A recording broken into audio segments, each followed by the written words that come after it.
Hi guys, आज हम पढ़ेंगे making of the constitution of India के बारे में। इंडिया का संविधान कैसे बना, ये हमारा आज का टॉपिक है। तो आज हम इस टॉपिक से रिलेटेड सारे क्वेश्चन को कवर कर लेंगे। वैसे तो इसके रूट्स हैं जो वो हिस्ट्री में आपको बहुत पहले से मिल जाएंगे, लेकिन जो इंस्टेंट मेकिंग स्टार्ट हुई है वो हुई कैबिनेट मिशन के आने से।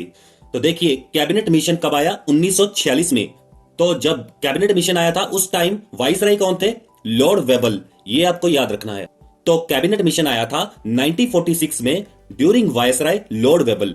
लॉर्ड वेबल के नाम पे एमसीक्यू बन जाता है, तो ये आपको याद रखना है।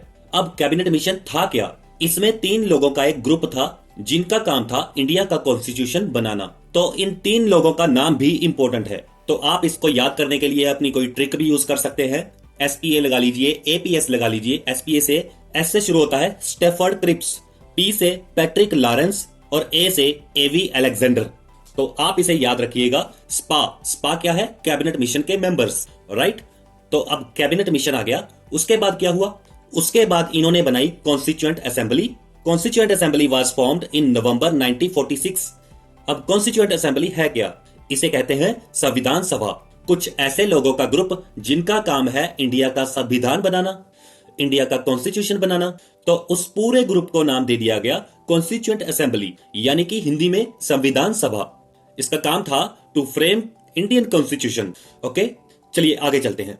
अब कॉन्स्टिट्यूएंट असेंबली बन गई है, उसके बाद स्टार्ट होंगी इसकी मीटिंग्स। तो इसकी फर्स्ट मीटिंग होती है 9 दिसंबर 1946 को, 9 दिसंबर 1946। Very important. और यहां पर हेड कौन थे? सच्चिदानंद सिन्हा। ये कॉन्स्टिट्यूशन असेंबली के इंटरिम प्रेसिडेंट थे, मतलब कि टेम्परेरी प्रेसिडेंट थे ये। वैसे ही इन्हें कुछ टाइम के लिए अपॉइंट कर दिया, जब तक परमानेंट प्रेसिडेंट नहीं बन जाता। तो जब तक किसी ना किसी को तो प्रेसिडेंट बनाना ही पड़ेगा। तो इन्होंने सच्चिदानंद सिन्हा को बना दिया क्योंकि ये सबसे सीनियर मेंबर थे। और उसके बाद नेक्स्ट मीटिंग हुई 11 दिसंबर 1946 को, यानी कि 2 दिनों के बाद ही। इस दिन प्रेसिडेंट और वाइस प्रेसिडेंट दोनों ही चुने गए। यहां पर प्रेसिडेंट किसे बनाया गया? डॉक्टर राजेंद्र प्रसाद को। और वाइस प्रेसिडेंट कौन बने? एचसी मुखर्जी। ये दोनों कब बने? 11 दिसंबर को, याद रखना है। और सच्चिदानंद सिन्हा कब बने? 9 दिसंबर को, 2 दिन पहले। ये भी याद रखना है। अब प्रेसिडेंट भी देख लिया, वाइस प्रेसिडेंट भी देख लिया। उसके बाद हम देखते हैं कॉन्स्टिट्यूशनल एडवाइजर, मतलब संविधान के जो सलाहकार थे वो कौन थे? Sir BN Rao. ये नाम भी बहुत ज्यादा इंपॉर्टेंट है। उसके आगे idea to have the constitution, ये किसने दिया? ये आइडिया दिया MN रॉय ने 1934 को। अब यहां पर देखिए, सर BN राव और MN रॉय, ये थोड़ी सी कंफ्यूजन देते हैं नेम, इसे याद कर लीजिएगा। चलिए आगे चलते हैं।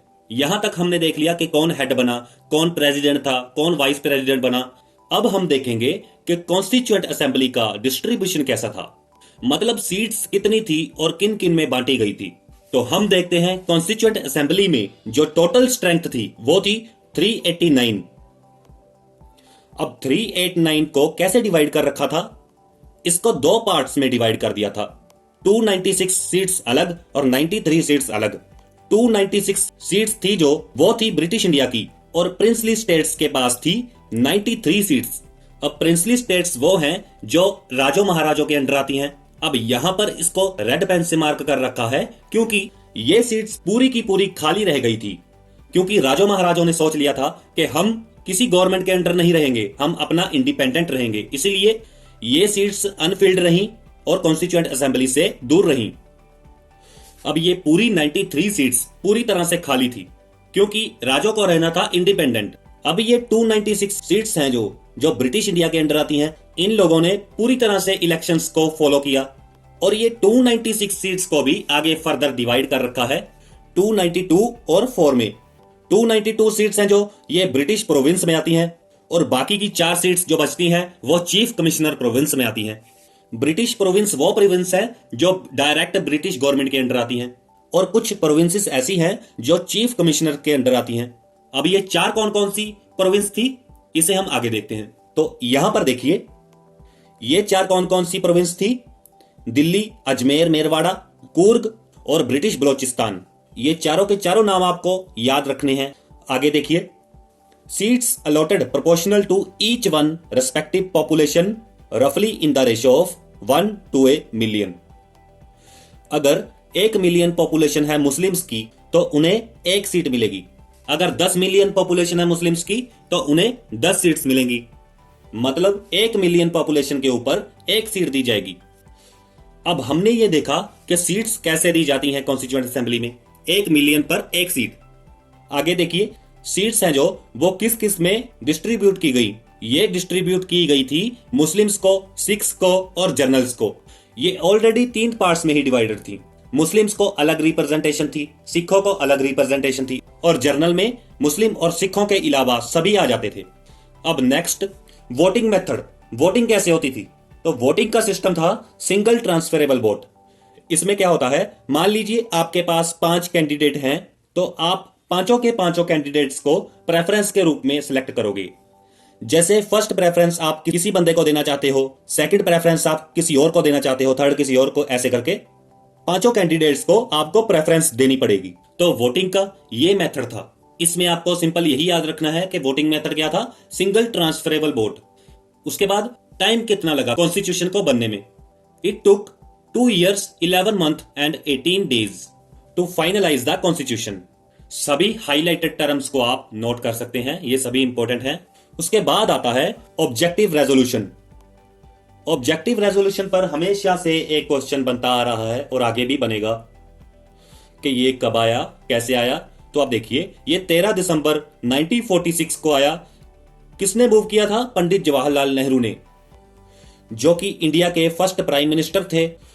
और उसके बाद है some functions performed by constituent assembly. अब कुछ कॉन्स्टिट्यूएंट असेंबली ने फंक्शन परफॉर्म किए, वो क्या क्या थे? ये थोड़े से अलग से हैं पर ये भी इंपॉर्टेंट है। नेशनल फ्लैग कब अडॉप्ट किया गया, नेशनल एंथम कब अडॉप्ट किया गया और नेशनल सॉन्ग कब अडॉप्ट किया गया, ये सारे फंक्शंस किसने परफॉर्म किए? कॉन्स्टिट्यूएंट असेंबली ने। और ये सारी डेट्स आपको याद रखनी है। नेशनल फ्लैग हमारा कब अडॉप्ट किया था? 22 जुलाई 1947 को। नेशनल एंथम और नेशनल सॉन्ग को सेम डे पर अडॉप्ट किया था 24 जनवरी 1950 को। और 24 जनवरी 1950 को एक इंपॉर्टेंट डे भी है, आपको याद है तो कमेंट करके बताइए, वरना हम तो पढ़ ही लेंगे आगे। चलिए आगे ही चलते हैं। 26 नवंबर 1949, 26 जनवरी 1949, इस दिन कॉन्स्टिट्यूशन को पास किया गया। अब यहां पर देखिए 26 नवंबर 1949 और 26 जनवरी 1950, इन दो डेट्स में आपको कंफ्यूज नहीं होना है। 26 नवंबर 1949 को कॉन्स्टिट्यूशन को पास किया गया था और 26 जनवरी 1950 को कॉन्स्टिट्यूशन को इंप्लीमेंट किया गया था। अब आ गया ये लास्ट सेशन ऑफ असेंबली। अब कॉन्स्टिट्यूशन असेंबली का लास्ट सेशन कब हुआ? 24 जनवरी 1950 को। अब उस टाइम पर प्रेसिडेंट कौन थे? डॉक्टर राजेंद्र प्रसाद। अब उसके बाद ये कुछ वन लाइनर क्वेश्चंस आप याद रख सकते हो।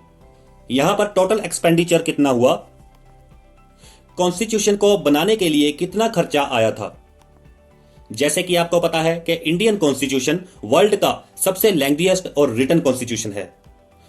कई सारे देशों से हमने काफी कुछ बोरो कर रखा है, उसको मॉडिफाई किया है और इस पे खर्चा भी बहुत ज्यादा आया था। तो इस पर खर्चा आया था 63,96,729 रुपीज।